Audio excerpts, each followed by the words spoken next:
जायकवाडी पाटबंधारे विभाग क्रमांक 2 अंतर्गत कार्यरत असलेल्या वर्ग 3 वर्ग 4 कर्मचाऱ्यांनी आपल्या विविध मागण्यांसाठी राज्य महिला आयोगाच्या अध्यक्षा रुपाली चाकणकर यांना निवेदन दिले आहे।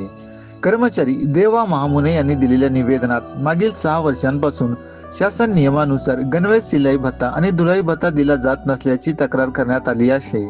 सिंचन शाखेतील कर्मचारी कॅनलला पाणी सुरू असताना शेतकरी आणि बागायतदारांसाठी पाण्याचे नियोजन करण्यासाठी रात्री अपरात्री साईटवर काम करतात, मात्र भांडारपालांकडून गणवेश देणे बंधनकारक असतानाही तो दिला जात नसल्यामुळे कर्मचाऱ्यांना अडचणींचा सामना करावा लागत असल्याचे निवेदनात नमूद करण्यात आले आहे।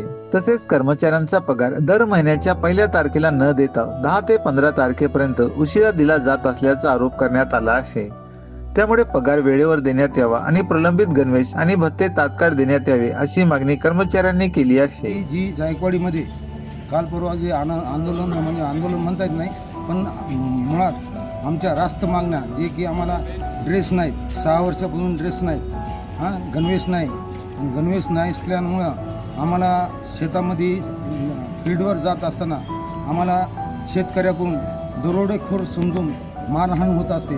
त्यावेळेस महिलासुद्धा कॅनल इन्स्पेक्टर म्हणून आहेत, आणि कॅनल इन्स्पेक्टर असताना कोणी मोजणीदार आहे, कोणी DK आहेत। हे ज्यावेळेस आमचे उपविभागीय अभियंता व जायकवाडी पाटबंधारेचे शाखा अधिकारी आहे, यांनी जी जबाबदारीनं कॅनलचं पाणी नियंत्रण करण्यासाठी, शेतकऱ्यांना पाणी देण्यासाठी रातोरात सुद्धा त्याला 24 घंटे असं समजतात की अतिआवश्यक सेवा यामध्ये बसल्यामुळे त्याला 24 घंट्याची ड्युटीमध्ये जावं लागते। म्हणजे रात्री बेरात्री कुठे कॅनल फुटल, काय फुटल याची जबाबदारी घेत असतात। परंतु आमच्या कार्यकारी अभियंता प्रिया लांजेवार ह्या कुठंही दिसत नाहीत। मागील काही दिवसाखाली असे झाले होते की एका झोपडपट्टीमध्ये पाणी कॅनल फुटून पाणी शिरले होते।